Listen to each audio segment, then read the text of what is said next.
Müşterinin talebi üzerine mi veriyor? Evet. İstiyor musunuz diye soruyoruz. Diğer kasalara geçiyoruz.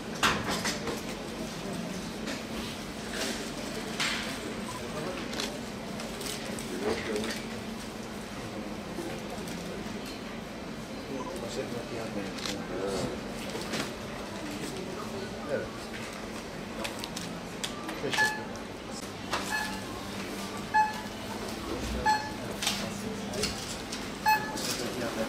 Evet, tamam. Tabii önce soruyoruz.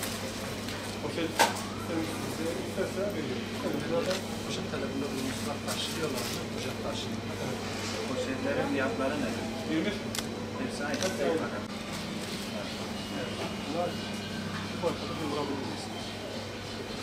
Bu okumayanlar ama elde gidiyor ama okur. Gider. 25 kuruş. Evet.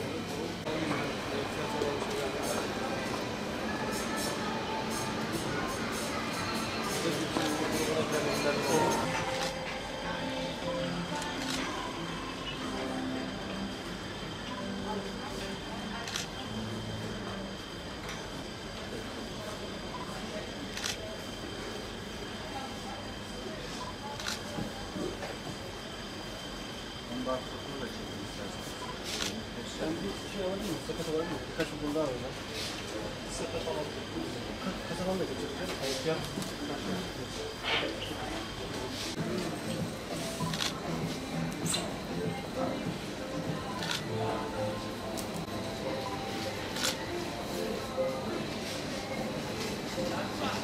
Ne yapacağız?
İşini kontrol edebilir miyim?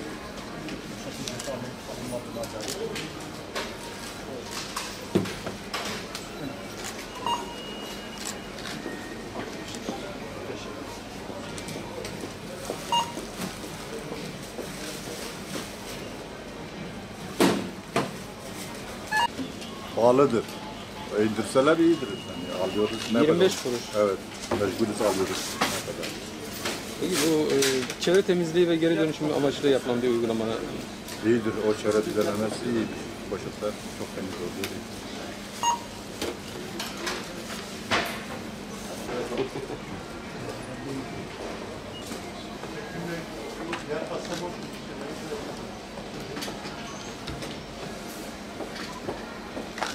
Hacı Bey, Sonuç nasıl? Sonuç fiyatlarımız yani zaten genel olarak da etiketler mevcut.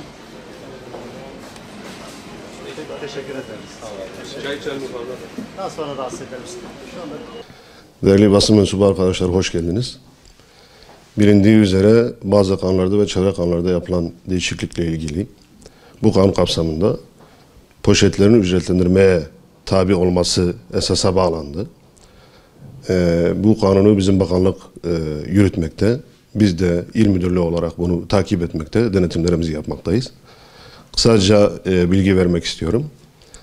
Bütün satış noktalarında kalınlığı 15 mikron üzerinde olan poşetler ücrete tabidir. Ve ücret de şimdi 25 kuruş deniyor ama bu minimum 25 kuruştur. Yani daha üstü de olabilir poşetin büyüklüğüne, kalınlığına göre.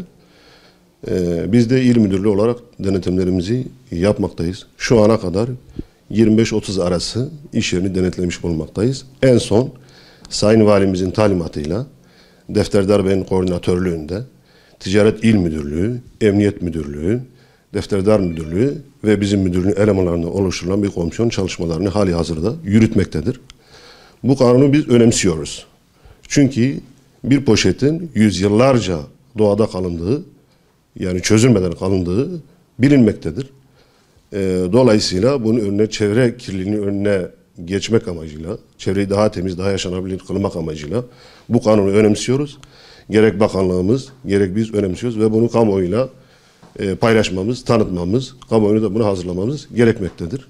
Denetimlerimiz devam etmektedir. Şöyle, yani mevzuata aykırı, örneğin ücrete tabi olması gereken bir poşeti ücretsiz satışını tespit ettiğimiz bir yerin metrekare depo alanı hariç metrekare başına 12.37 TL idari para cezası uygulama imkanımız ve sorumluluğumuz var.